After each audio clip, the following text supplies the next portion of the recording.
Hello everyone, I hope you guys are doing fine. Thanks for tuning in to my channel. Welcome back. If you are new to the channel, my name is Ken and I am a certified nutritionist. I do content about nutrition and lifestyle. If you are my returning subscriber, karibu sana. I don't take your support for granted. Thanks for liking, commenting, sharing my videos. And if you have not subscribed to the channel, please do kindly. So today I want us to discuss about factors that we should consider before we start weaning a baby. Factors to consider before we start weaning a baby. And guys, don't forget, weaning starts after 6 complete months. And on my previous video I did a topic about why a baby starts feeding after 6 complete months. So without wasting much time, let's get into it. About factors to consider before we start weaning. Number one is hygiene. Hygiene is very important when we start feeding, because now this baby can become sick anytime. High chances are that mtoto anaweza ngonjeka anytime. We can experience diarrhea, infections, because we've started to get food from outside. Maybe just now where the baby was getting breast milk, which is very safe and clean, but sasa umeanza kununua maybe vegetables, spinach, skuma, cabbage and stuff from the market, and tunajua pia hiyo the hygiene at the market is not that quality for a baby. And don't forget, for a baby who is below 5 years, the immunity is always very low, so we have to be keen.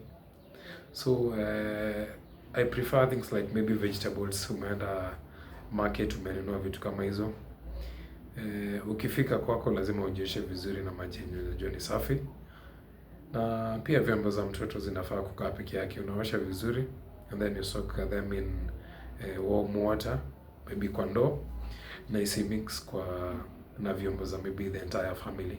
So that means we are going to keep the utensils very clean. Na mwenye pia anampikia mtoto, you should have very short nails. You should be very clean before handling any utensil, before handling any food stuff yenye utapikia mtoto. You have to be very clean.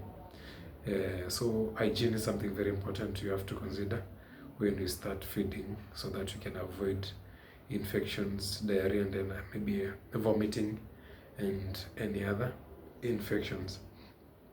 So another thing we are supposed to consider is variety. Point number 2 is variety.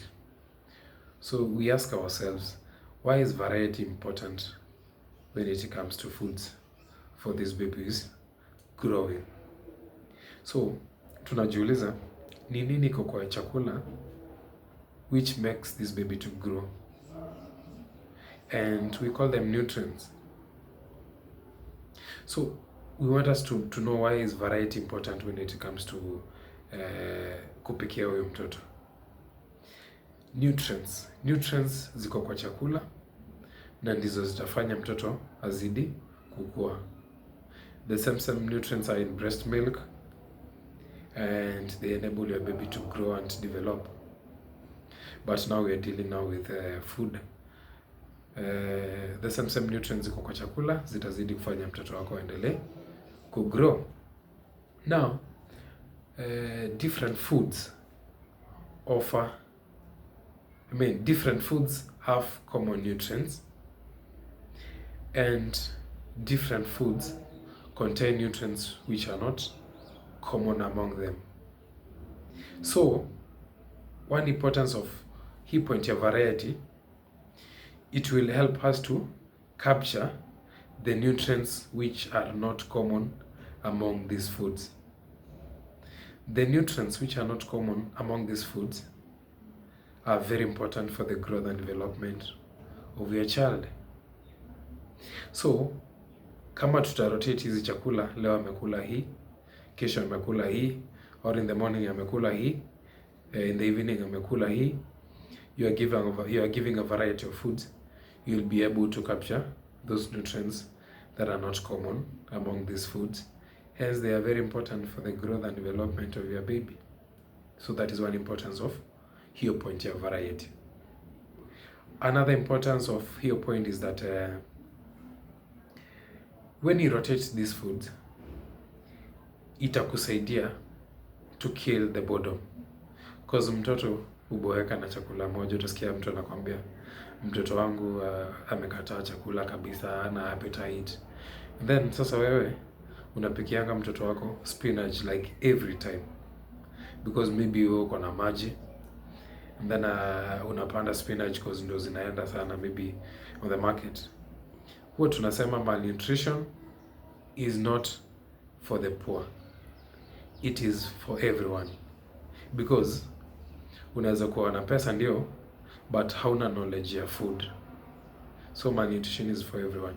So rotating these foods will help you to kill the boredom. Do at least mtoto every time anapata akona a different taste, na hataweza kuchukia chakula because you are not giving the same food on daily basis. Another importance of the variety, hiyo point ya variety, it's inafanya mtoto akue all rounded with these foods.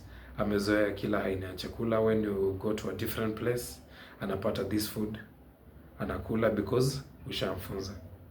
Ukienda this place, na mimi wanasema mtoto akifika around 8 months. Now if a certain food has different methods of cooking, you try them all. Ndio kama for example, let's give an egg. For example, an egg has 3 methods of cooking. Tuko na boiling, we have frying, na pia tuko na maybe ku scramble.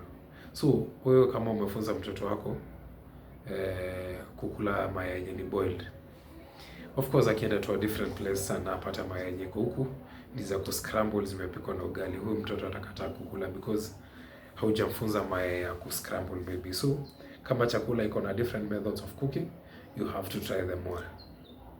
So point number 1 tumesema hygiene, and then point number 2 tumesema variety. Point number 3 is taste. And we ask ourselves, is taste important? Yes, it is, because what is good to the taste ndio mtoto atakula. So mama amekuja amekwambia, daktari, huyu mtoto wangu ana appetite, amekataa chakula pia, na ukifuatilia the method of cooking huyu mama anatumia is boiling. So wewe unakaranga food yako maybe using them natural vegetables, na mtoto unamboilia just boiling, na unaweka salt, and then you are complaining mtoto wako hakuli because hiyo chakula inamwonjea vibaya, and that baby has the right kupata hiyo chakula because haina taste.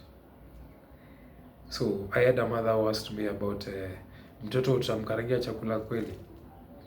And for me, yes, utakarangia mtoto chakula. You have to use mafuta, chumvi, nyanya, carrots, dania, hoho.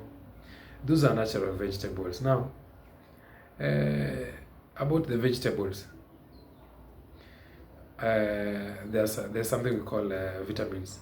I hope you guys have heard of that, vitamins. And we have something called ADEK. Vitamin A, vitamin D, vitamin E, and vitamin K. Those 4 vitamins are very important kwa mwili ya mtoto. But they only depend on fat to be absorbed kwa mwili. So we call them fat soluble vitamins because they depend on fat to be absorbed kwa mwili. So ukiangalia kitu kama vitamin A tunaweza ipata kwa tomatoes, tunaweza ipata kwa carrots. But now it depends on fat to be absorbed kwa mwili. So definitely that means we have to use fat kupikia mtoto chakula. Maybe the vegetable oil is important. So uta have kutumia mafuta, because I had that question. Mtu anauliza tutaweka mafuta and stuff. So you cannot boil chakula kwa mtoto and then you start complaining mtoto amekataa chakula. I think the baby has that right to refuse hiyo chakula because inamwonjea vibaya. What is good to the taste, atakula. So I think that one is clear about the taste. Very important kwa mtoto. The next point, and is number 4, it's thickness. Thickness is only about uzito wa chakula. It should not be too thick, or maybe upate isikuwe maji na isikuwe pia ni mzito sana. Something too thick kidogo upate mtoto akikunywa hata anaweza kaa kwa tumbo, not something so watery. So thickness is very important when it comes to, ndio unapata for example kama it is too thick, unapata unaweza chunga pia na kichungi, you can save it ndio upate mtoto anaweza meza bila any difficulties. The last point, number 5, is called responsive feeding. Responsive feeding, mimi wanasema it's wanaita happy time. So that means don't force your baby to eat. Eating time should be a happy time. So masaa ya kukula, you should not rush. Unasema mtoto anafaa kwa amemaliza chakula within 10 minutes because maybe you have to go somewhere and stuff. Take your time. Ndio mtoto pia asichukie chakula. A feed tuna pace yake, warm food. Maybe unaweza mwekea cartoon. At least utengeneze what tunaita arapo. It should be a friendly zone. Na sana sana mtoto akifika around 8 months anakuwa mjanja sana. So unapata on different families, mtu maybe anatumia plastic plates. So those plastic plates have color. So unapata mtoto akinot ile red ni ya kukula, ni masaa yake ya kukimbia sasa. So you have to alternate these plates. Unacheza na akili yake and the baby will eat.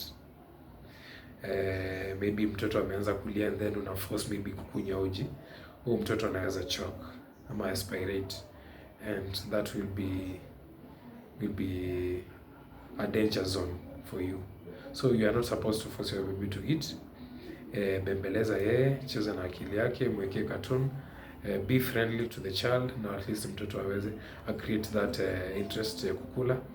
Na pia towards 1 year, kama mnakula, huyo mtoto pia anaweza kula, mnakula na yeye, ndio at least akuwe na that friendly zone ya chakula, ndio at least apende chakula. So those are the 5 things that we should consider before we start feeding. I've said number 1 is hygiene, number 2 is variety, number 3 is taste, number 4 is thickness, and number 5 is responsive feeding ama happy time. So thank you for watching my video. Thank you for liking, thank you for commenting. Feel free to share my videos to your friends and kindly tell them to subscribe. If you are new to the channel, I've said my name is Ken and I am a certified nutritionist, a practicing one, and I also do content about nutrition and lifestyle. So thanks a lot and welcome